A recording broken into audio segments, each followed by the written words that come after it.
Cool. So I'm gonna go ahead and share my screen, but I'm also gonna wait till you guys are ready for me to start um in case you want anyone else to be there. And I'm glad that this is gonna be recorded, so then that way you'll have it. But yeah, let me go ahead and share my screen. I'm gonna make sure I press this one other button. Okay, perfect. And I'm gonna move this out the way, and this, and press play.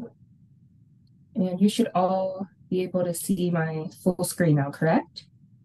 Look at this. Hey, there we go. Can we? How did we do this before? Just the picture of the speaker up. Yeah, can you pop it out?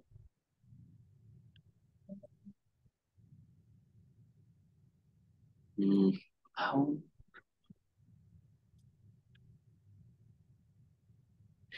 I don't know. Put it back on the screen so we can all help you.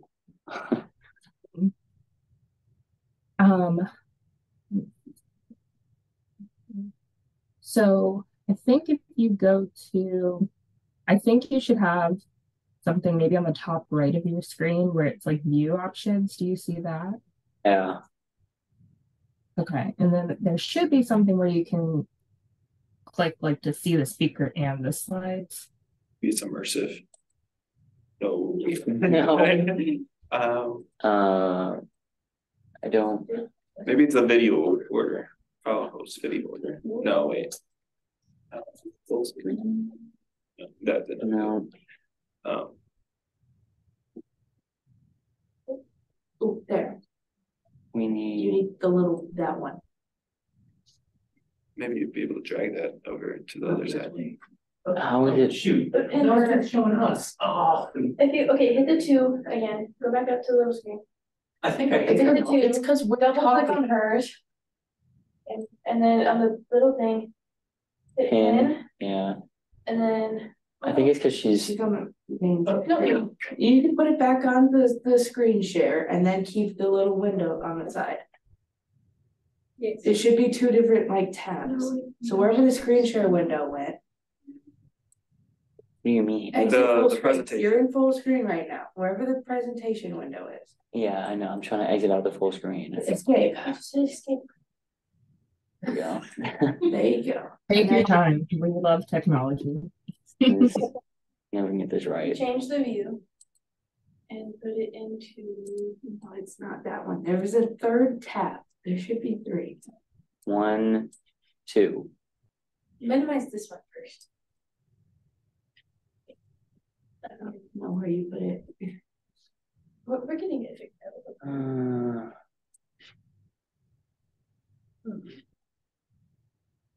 No, pin her to this.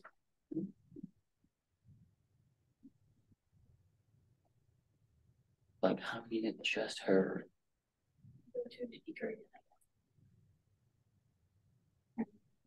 It's so weird. What's in the war? Oh, I know. I think if there's anything else I can think of.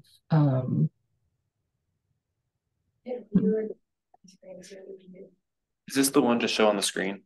Maybe if you turn off that monitor, bring everything over here, it'll just. I No, think we tried this that is last the time. one. That doesn't work. All right, not We tried anymore. that. Yeah, I think we're just gonna have to see our other modes now. For Yeah. the whole presentation. View options. Are you just seeing the presentation then?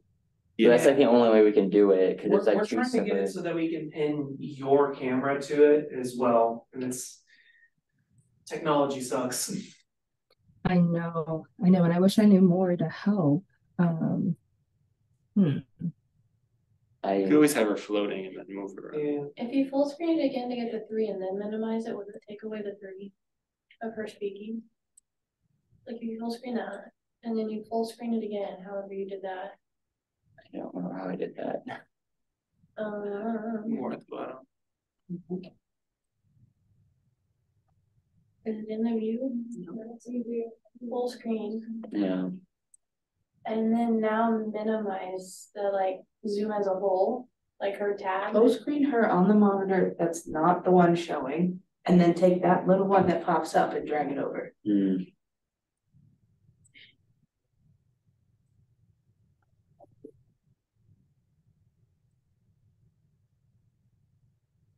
Boom, I'm smart. There we go. But now we need to, It should go to whoever's talking, so. could you speak for a second? Sure. Testing. Can you hear me? Is it working? I think it's because you have her pinned. I do. Unpin her, see what happens. Now try it. Okay. Can you hear me now? Am I showing up? Yeah, Just go to the two and. Yeah. yeah, just put it the two. That's fine. Stop wasting it. Yeah. Alright, we're good. Yeah, go ahead. Cool. Whenever you're ready. All right. All right. Sounds good. Well, I will get started. Hi, everyone. My name is Amber Liggett, and I'm going to talk to you today about finding your path in the world of weather. But before I get started, I just wanted to get a feel for all of you. Like, where are you in your education? Raise your hand if you're a freshman. All right, we have freshmen, sophomores, seniors. Okay, I was saying juniors. Okay, we have a lot of juniors, it seems. Very cool, very cool. Well, a little bit about myself on this first page here, really just my where I'm at right now, which is I'm at NOAA, National Oceanic and Atmospheric Administration. I'm a contractor there through a company called Groundswell, and I work in the climate program office as a communications analyst. So I'll get into a little bit more about my current job in a while, but I'm going to just go through my journey to let you know how I got to be at NOAA, to let you know how I decided going into communication work. So I went to Millersville University for college, which is in South Central Pennsylvania. I had a major in meteorology, a minor in math. Initially, I wasn't going to minor in math, but I decided to because you had like 2 more classes to take. So I did that. I graduated in May 2018. And along the way, I decided that I wanted to continue my education at Millersville for grad school, and I did a master's in emergency management.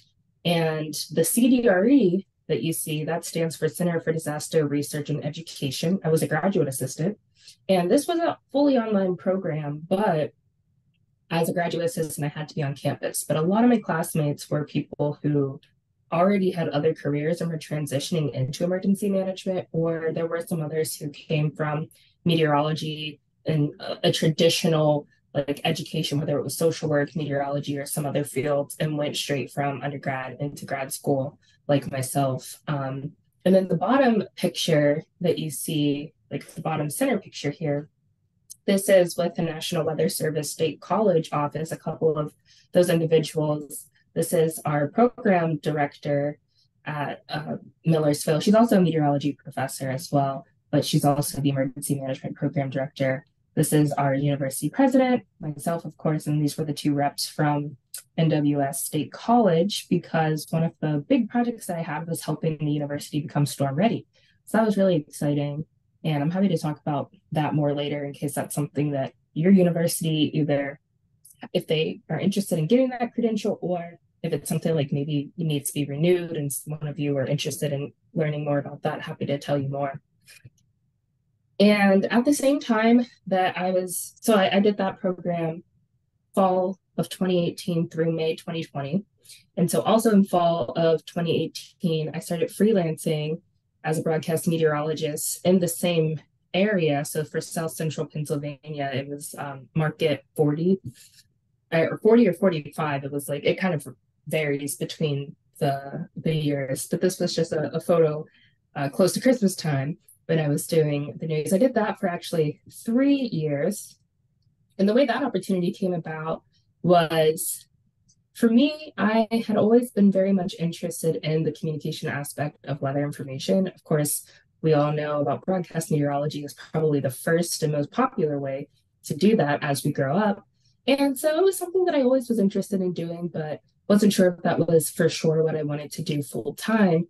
And so I had a broadcast meteorology course, which was actually not counting towards the curriculum for meteorology, but it was just an elective you could take.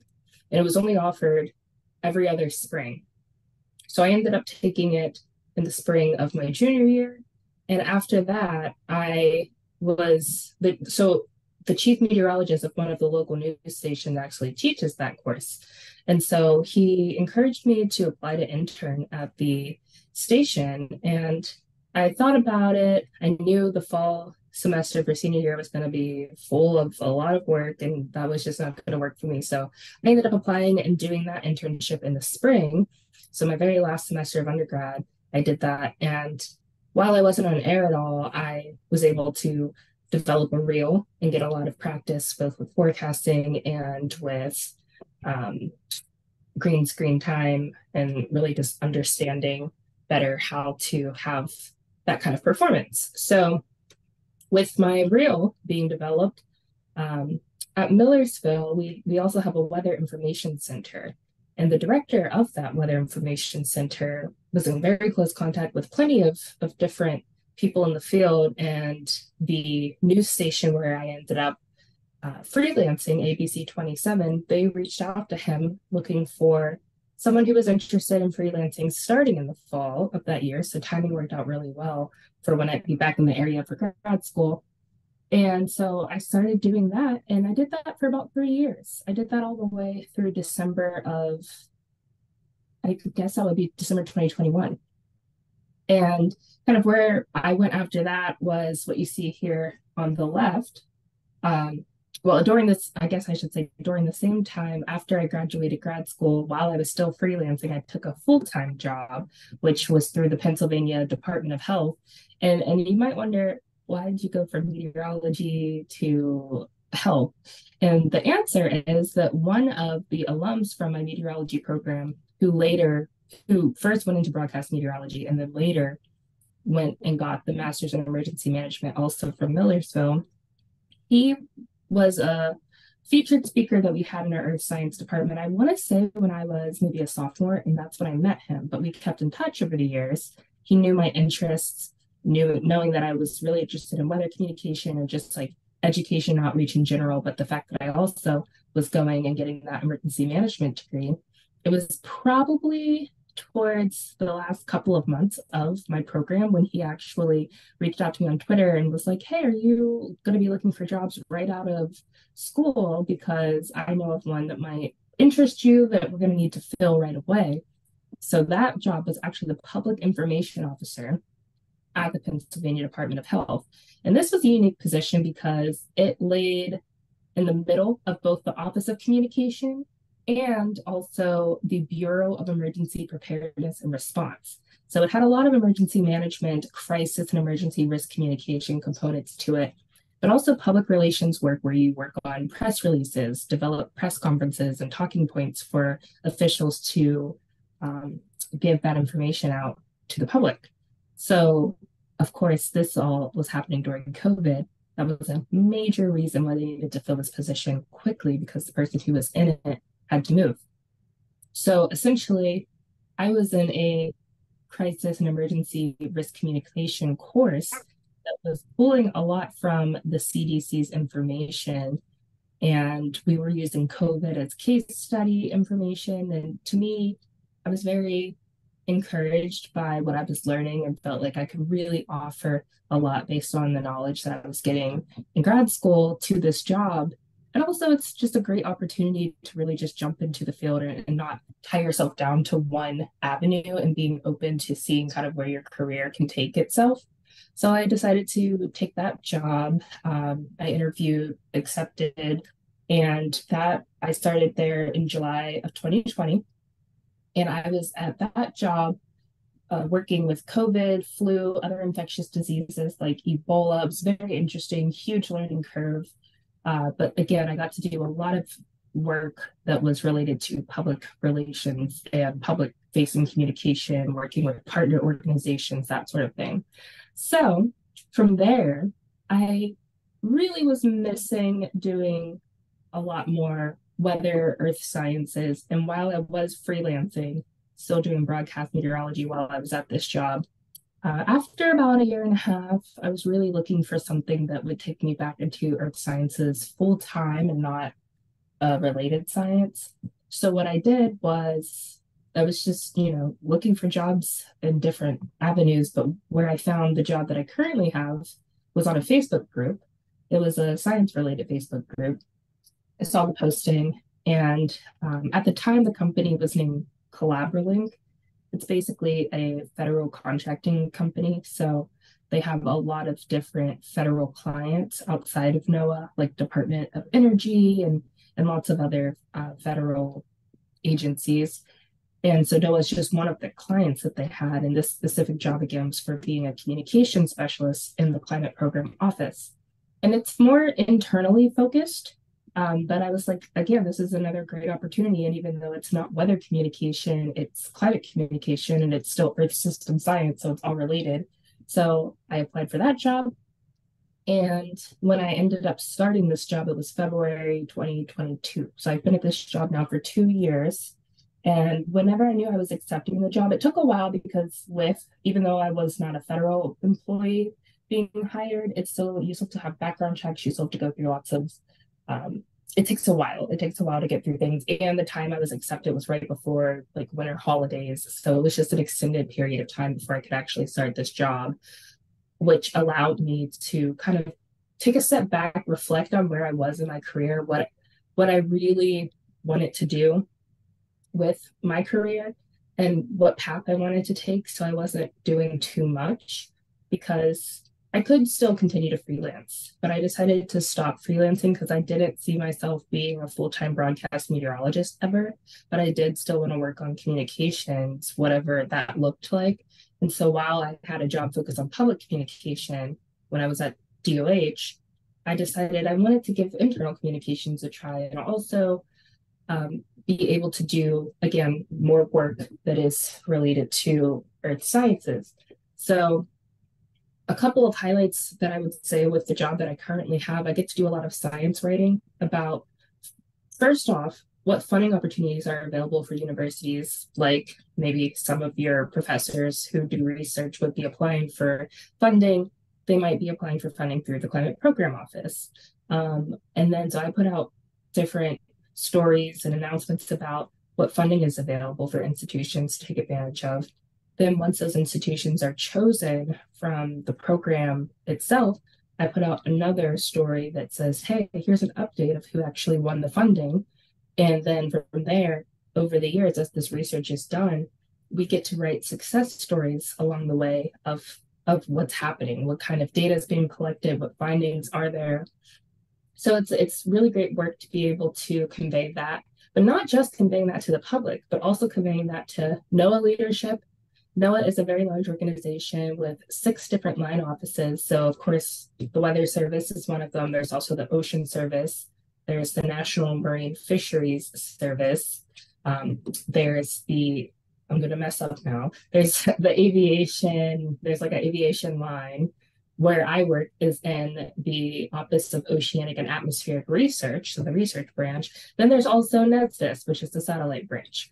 So there's 6 different line offices, and there's no climate service, if you noticed. So climate work gets spread all across these line offices in NOAA. So another one of the jobs that I have is to make sure that as many people that are doing climate work as possible are on the same page. So we're not having a lot of duplicate work so that we know like where to point people for resources.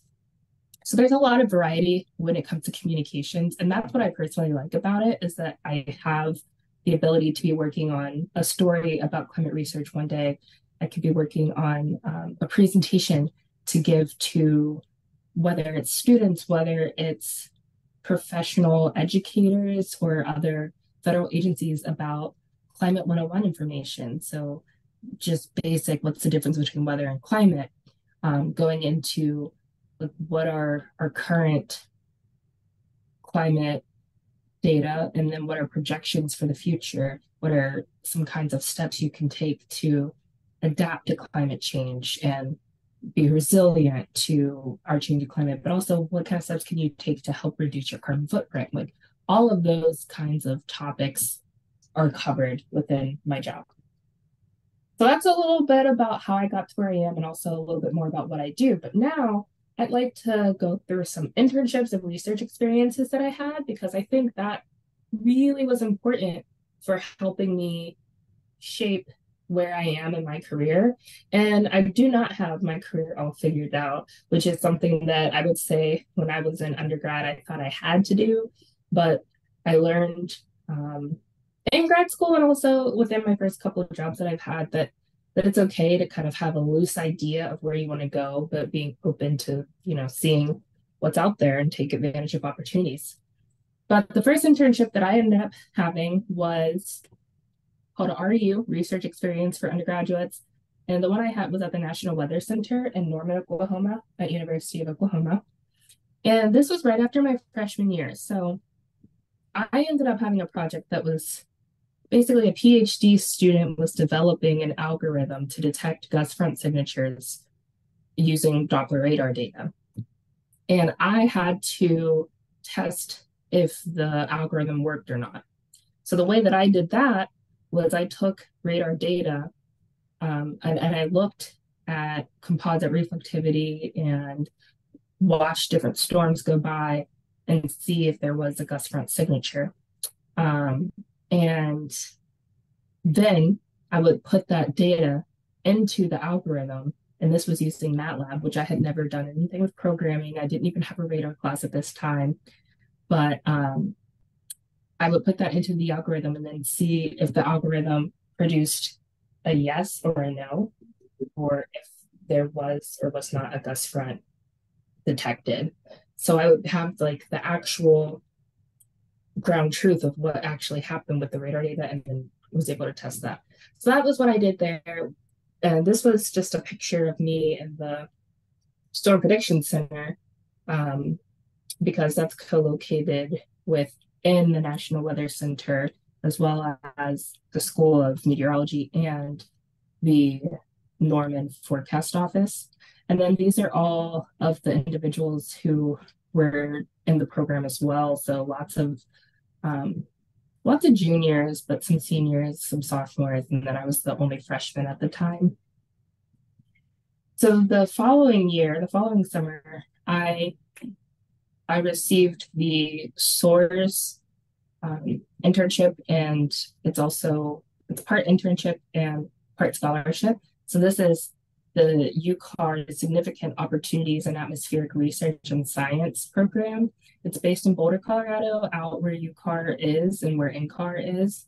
And this is a very, it's a lengthier program where you have the opportunity to, after your first summer, you could do it up to 4 summers. So let's say you start as a sophomore, you could do it sophomore, junior, senior, and then you want to go to grad school and work on research, and you could do it like your first summer after your first year of grad school, like for example.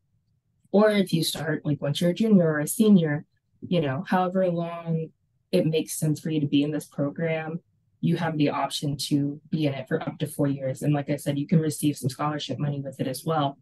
But the project that I had, this was really my first time working with NOAA, because in the last program with the REU, I was actually working with a professor from the University of Oklahoma. So yeah, this was my first experience working with NOAA. I was out in Boulder, and I was in one of the research labs where they developed models. And specifically, I worked with the HRE, the High Resolution Rapid Refresh Ensemble model. So that's a short-term forecast, 0 to 12 hours out. And the scope of this project was a little bit bigger than what my knowledge level was. So what was nice was it was adaptable. I was able to work with my mentor to scale it back a little bit. So basically, I was looking at radar data again to see where there were severe storms. And then I was supposed to be using the HRE model and see if it produced, if it accurately was producing storms. So the way you would see that is if you're putting in that radar data again into the model. So at this point, while models usually predict the future, we're putting in old data just to see like how well a model actually can output a severe weather scenario and looking at different severe weather parameters. But really this project, if we were to do that with a lot of parameters and a lot of storms that would have taken longer than just the summer. So I ended up mostly finding storms that they could then test in the models and looking at different parameters like the actual surface models or I mean the surface analyses and really just what the conditions were, plus giving them a variety of dates and radar data that they could then put into the model themselves. So again, I was able to scale this project back a little bit. And this was a picture of me at the AMS conference, at the student conference, presenting my poster for this project. I also was a Noah Holling Scholar, and this is a 2-year program. I see a face. Do we have another Noah Hollings person interested in the room? Okay, well, regardless, I'm going to tell you guys about it in case anybody is interested. With Noah Hollings, what's key is that you have to apply when you're a sophomore. So I guess there might be one person in that room right now who would be eligible to apply. But yeah, you'd have to apply when you're a sophomore, and you end up applying in the fall semester of your sophomore year. And as I said with Noah, there's 6 different line offices. So if you receive this internship, what you actually get to do is pick which project you get. And the first year of Noah Hollings, it's just a few days that you go to the NOAA headquarters, which is in Silver Spring, Maryland, about 10 minutes outside of Washington, D.C. You go to the headquarters and you learn about the 6 different line offices. You learn about what kind of opportunities there might be for students. And what was exciting for me was they actually had a student who was working in the National Weather Service Office of Communications. And I was really intrigued by the work she was doing. And I knew that was the project that I really wanted, but you had to, I think, choose like 3 different ones that you would be interested in, and then you would interview with the people who would be your mentor for that project, and make sure each other are good fits. So long story short, I applied and I was able to get this internship. So I worked at the Weather Service headquarters in the Office of Communication. So I was focused on public communication here. And I did a variety of projects. This was a non-traditional research project. So like it really wasn't research at all. It was more applied science. So with this picture here, if you're not familiar, this is Owly Skywarn, the Weather Service mascot for weather science and safety. And one of the things I did was I put together a video about Owly Skywarn for the public, like who is and what is Owly Skywarn? What does Owly stand for? So really trying to publicize Owly. So there's a YouTube video. You could actually go on YouTube and see a video of like Meet Owly Skywarn, I think is what it's called. It's like just over a minute long. So I helped put the script together for that, helped with the filming. This was one of the props in the video. And I also managed this social media account, both on Twitter and Facebook, the NWS Owly Skywarn. So I put a year's worth of content for weather education and safety information together for both Twitter and Facebook. There was also every year they do 2 different campaigns. One is a summer campaign that's 2 weeks long for educators.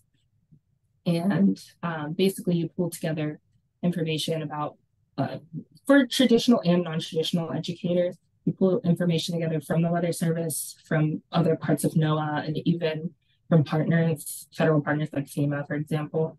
So I pulled that together. I also then did another campaign, which I mostly just prepared it for them to put out in September for National Preparedness Month, again, partnered with FEMA. So that was something else. And then outside of social media, I worked a little bit with their website and I wrote some stories, basically being the voice of Owly through Owly's journals. And they're still all online, but I don't think they are actively posting stories to Owly's journal right now. But if you go to I think it's weather.gov/education, that's where you'll find more information about Owly Skywarn. And outside of that, I also was able to work a little bit with the Weather Ready Nation ambassador initiative program, which was started in the Weather Service headquarters.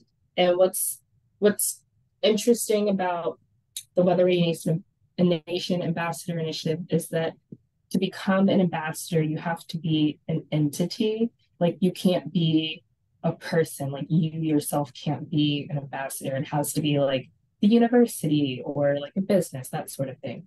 So that was another thing that I did was look to see if I could find any ambassadors. And honestly, there was a lot of different things that I did. So that's one thing I did not do a lot of, but that kind of leads me to the following summer.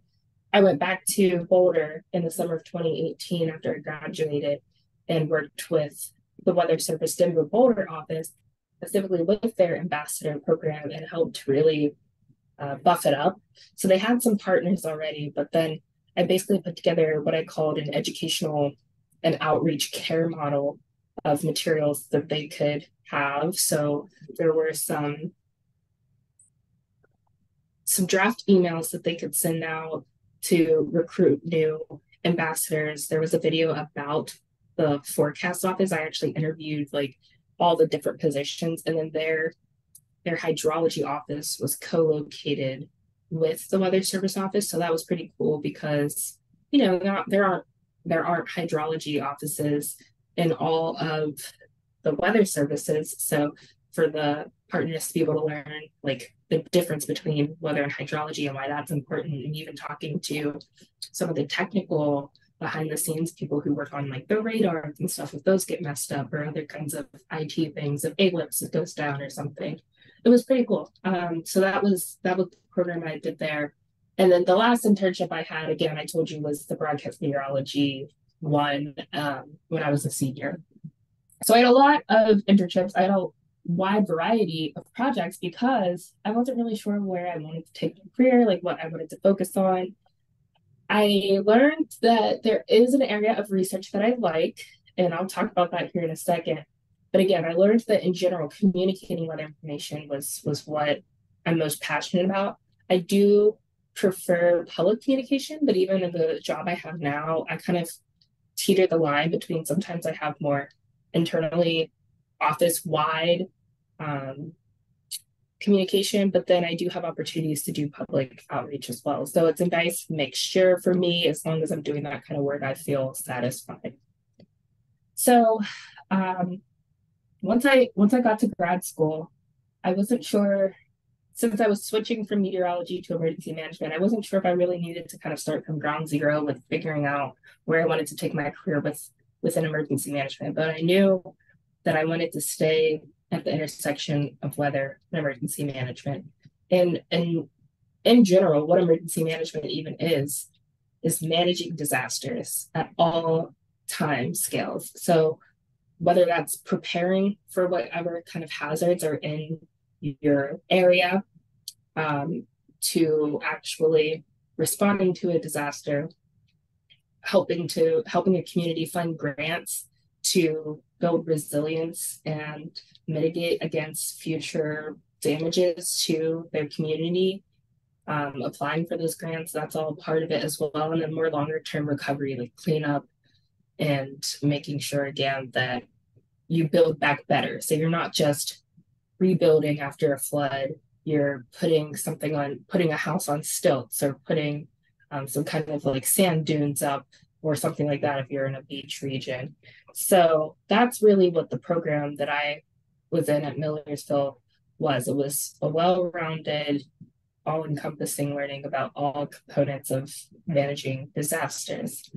But I decided I didn't want to do an internship. Instead, I wanted to take advantage of a program that FEMA offers at their Emergency Management Institute, which is in Emmitsburg, Maryland, which is basically like just south of the Pennsylvania border, so just into Maryland. And they have both a National Fire Academy and this Emergency Management Institute co-located on an old college campus. So people can actually stay on this campus, take classes that are in person. They're usually like 3, 4, 5 day long classes. What I took was the National Emergency Management Basic Academy, which at the time was broken into 4 weeks.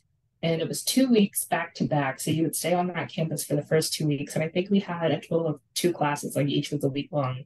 Then later in the year, you would come back and have another like 3 classes. So I think one was, or actually, I was there for 2 classes, and then I took the 5th class at a different conference, which I'll tell you about that conference.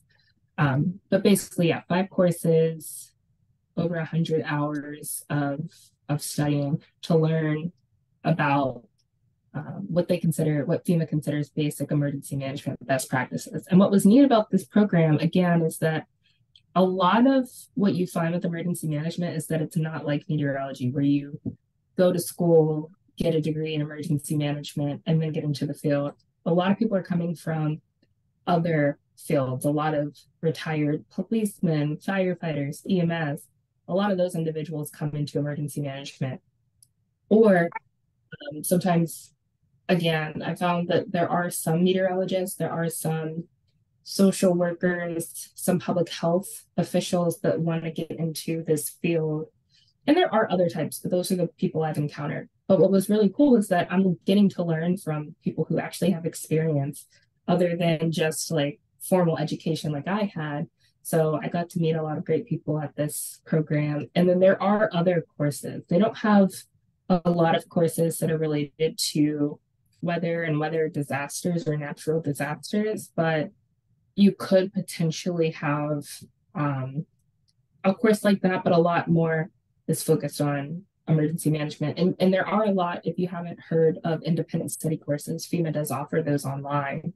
There's a very long list of independent study courses that you could just scroll through, read through, listen to the videos, kind of similar to like a Comet Med Ed module, but a little bit different.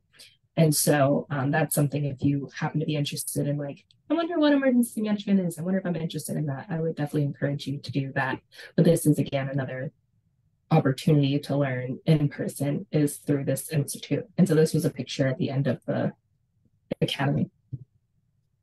And then, as I mentioned a little bit earlier, talking about research that I found interesting.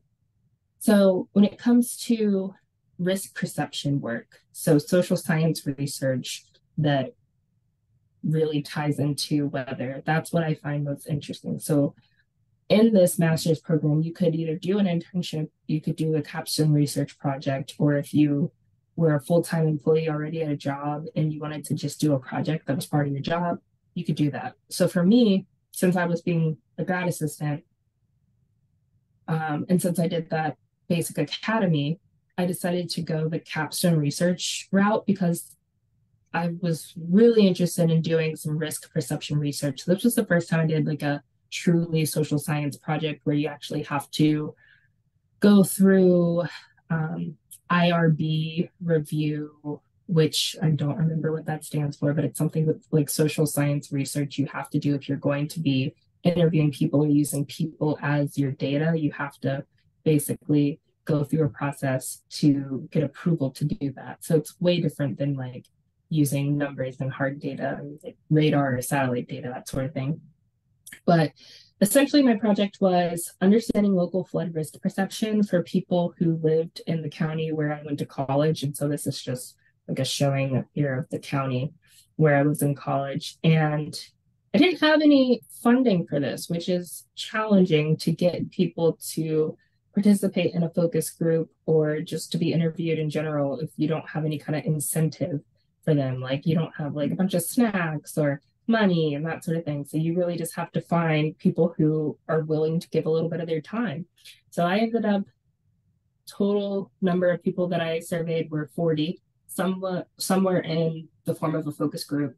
And then I had to adapt my project and actually shift to putting this interview online and sending people a link and say, can you please fill this out? So that's how I was able to hit 40 people. There were about 50 questions. And basically, this is just a screenshot of my poster at the end. I'm not going to go through it all, but what I found basically after interviewing locals about whether they use and listen to flood safety messaging from meteorologists, emergency managers, and local officials, and whether they understand the terms, like the difference between a watch and a warning. If they hear a word like heavy rainfall or extreme flooding, like does that resonate with them? Or like flash flood emergency, like what does that mean to them? Are they going to take any kind of safety actions if they hear that, or are they just going to be like, okay, it's going to rain, like I should just stay home, or I don't care, I'm not going to stay home, trying to get in people's minds. So I loved this project because to me, what's most important in the work that we do as meteorologists and even as students, like learning this information is like, how is this going to be used by people? Because what we do is for people to learn and hear, like, what's the forecast going to be, and what kind of natural hazards are going to impact me. So to me, like, this was really exciting to see. And overall, I found that people who had experienced flooding in the past, like they were living in an area where there was a flood in their that impacted their house or just impacted their community, they were more interested in like taking action if there was a forecast that said that there might be a flood or something like that in the future, versus people who hadn't experienced it. It was hard for them to imagine what that would be like. And people who lived on hills say, like, we're going to be safe, but what they don't realize is then when they want to leave their home, they have to go downhill into the areas that are flooded. So no, you're not really as safe as you think you are. So it was really interesting. And I do have a link to this paper if anybody was interested in reading a little bit more. But now that I've gone through that, another thing I want to talk about is engaging in professional societies. So the two that you may know of, American Meteorological Society and National Weather Association. So AMS is the larger of the two.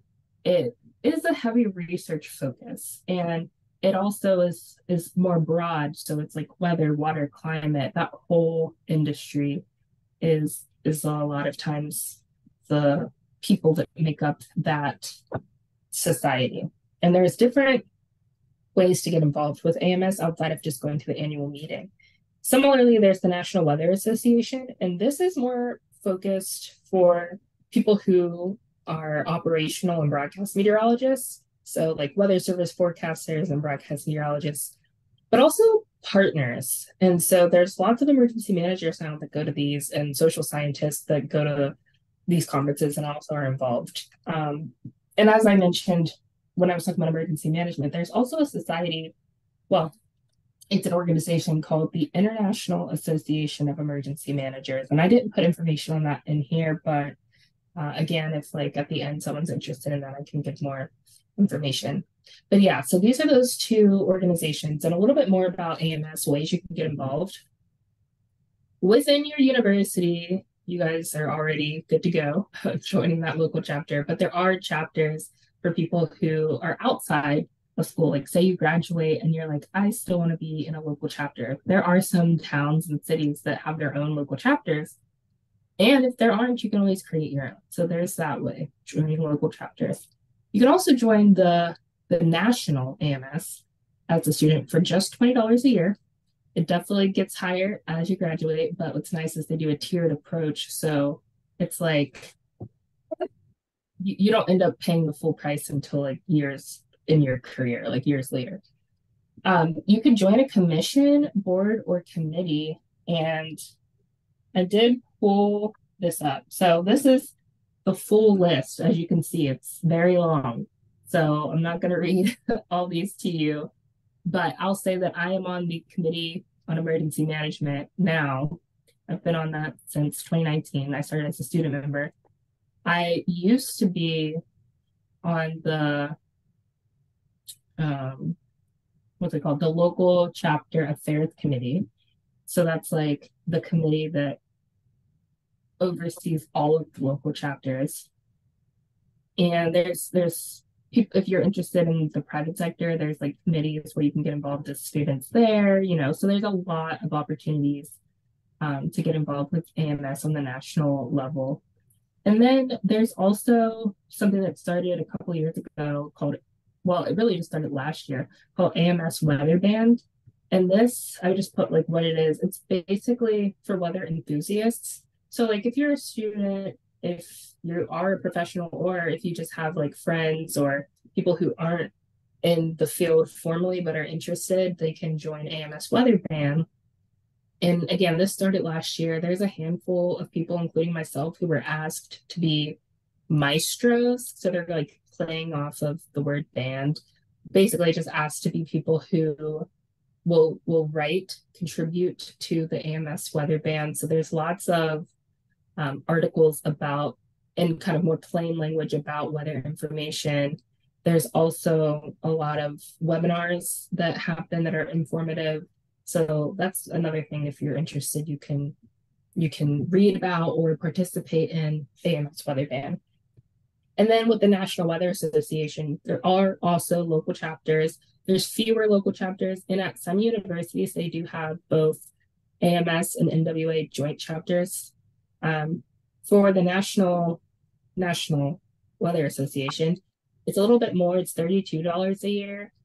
But I will say, I've been a member of both AMS and NWA, and especially as a student, I love them both, but I think NWA really, really gives students an opportunity to talk with professionals in the field a lot more, especially at the conferences, because they're a lot smaller, they're a lot more laid back.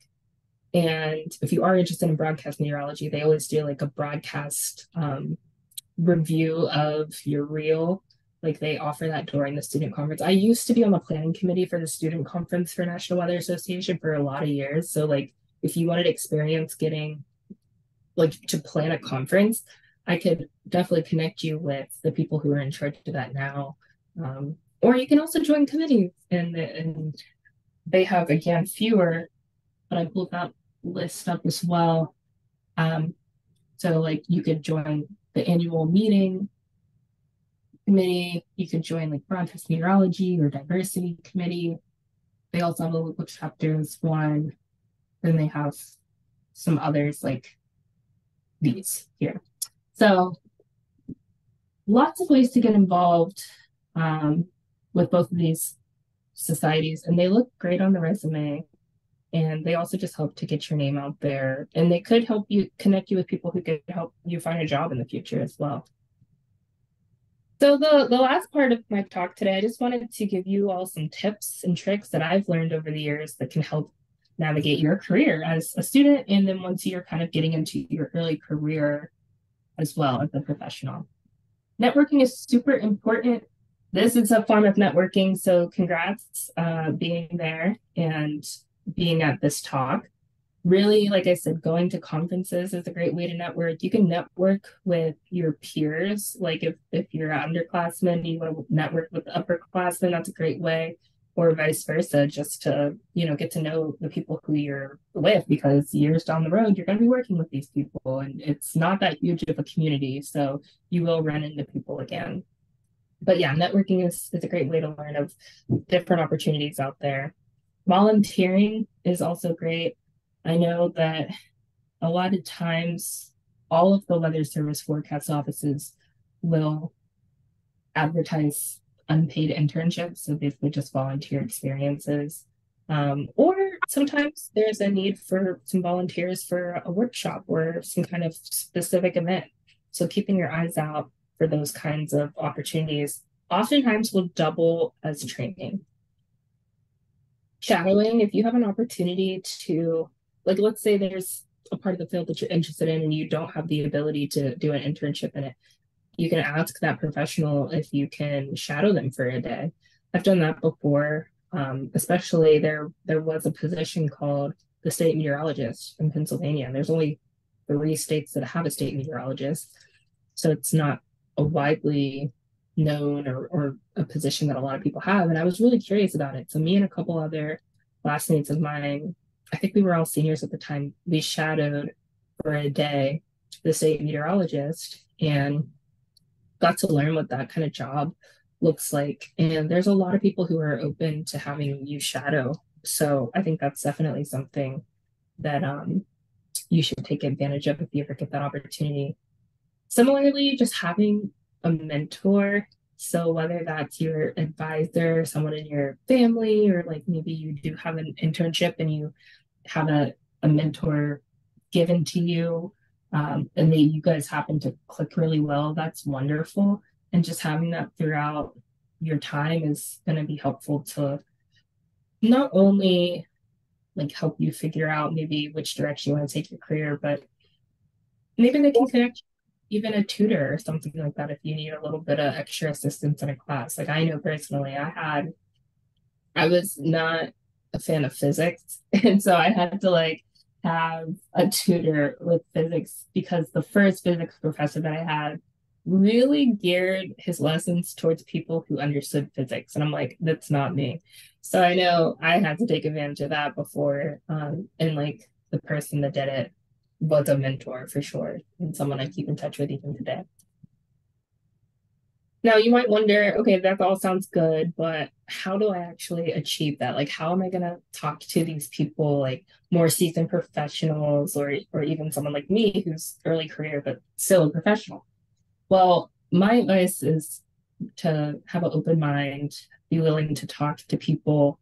You'll find that if you start a conversation, people are going to have the conversation with you. They're not really going to be like, ew, why are you talking to me, and walk away. Like people are really, especially towards students, people are really engaging in this field. And it's something that I found that whenever I transitioned into emergency management for grad school, they do not have a really developed student and professional engagement, not the way that the weather field does. You can also ask about opportunities for students, and now there's so many more opportunities. For example, we offer a virtual internship opportunity in the office that I work in. There are people that come in person, but then there also are people who can virtually be interns. So there's a lot of those kind of opportunities. Funding and scholarships. I've received scholarships from both AMS and NWA. You could look on their websites, they have lists of scholarships. That's definitely helpful if you want to go to a conference, or there are also specific funding opportunities for conferences for students. If you were trying to get to a conference, that's definitely something that you can do. And then once you're there again, even if you don't go to like an annual conference, let's say you want to go to severe local storms, that might be something that interests you, and there might be a way for you to get funded to go. And lastly, I would say explore all sectors of the field. So like I said, for me, that looked like taking internships in research, broadcast, more like applied work, and then I even transitioned a little bit into emergency management. And I found that asking questions has been really helpful for me. Even if you think it's a dumb question, it's not. Like it's just going to teach you something. It's also good to get to know the people around you while you're in college. So forming study groups with classmates or going to office hours with professors. And then, like I said, if you ever have alums or other people like myself that come and speak, whether it's virtually or in person, definitely keep in touch with those individuals because you never know like what opportunities they might hear of that they're like, oh, I know this person is interested in this topic and look at this opportunity that's now available. Like that thing kind of happens. And sometimes it can be challenging in school, but try as best you can to stay positive and encourage one another because it is not easy to get a meteorology degree. And I know you all know that all too well. So it's really helpful when you know you have a support system with the people around you. And that kind of leads to the next point, being supportive. And then again, take advantage of all kinds of professional development opportunities. I think there's so many of these kind of opportunities that pop up. Even on the AMS and NWA sites, they have job and internship boards on there. You can always be looking for opportunities. Sometimes certain professors, I don't know if they do this at your university, but at mine they did. They'll send out emails every so often with opportunities, whether it's internships or scholarships you could apply to, or shadowing opportunities, just being kind of open to that. So that's everything I have. My information is here, my email, LinkedIn, Twitter, and Facebook page. So feel free to connect with me. But I did want to leave a little bit of time in case anyone had specific questions about anything that I covered or something that I didn't cover that you wish I did. All right, so you want I'm gonna assume you can hear me from here. So you talked about, in 2017, I think, that you had, a job of, or an experiment of writing a program to detect, wind gusts. Was that something that you chose at that internship or whatever it's called, or did they actually like sit you down and say, we need you to do this, can you do this? So a little bit, I didn't actually write it, I just kind of evaluated it, but to the Okay. point of did they tell me to do it or did I pick it? They basically assign everybody a project and they say like, now I wonder if you were like, there is no way I could do this, then maybe they would find something else for you. But yeah, typically for all of these programs, they're assigning you a project. They do, especially when you apply, they do like to know what your interests are and if you have any experience in anything specific. So like when applying to these kind of programs, you can definitely say, these are the kind of projects that interest me that I would like to work on. And a lot of the program directors will actually listen to that information and try to give you something that you actually want to do.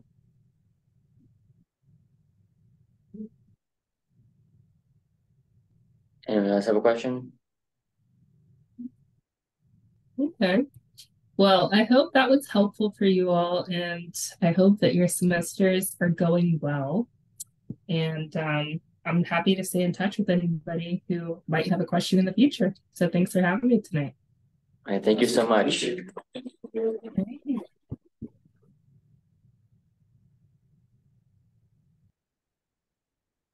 Bye, everyone.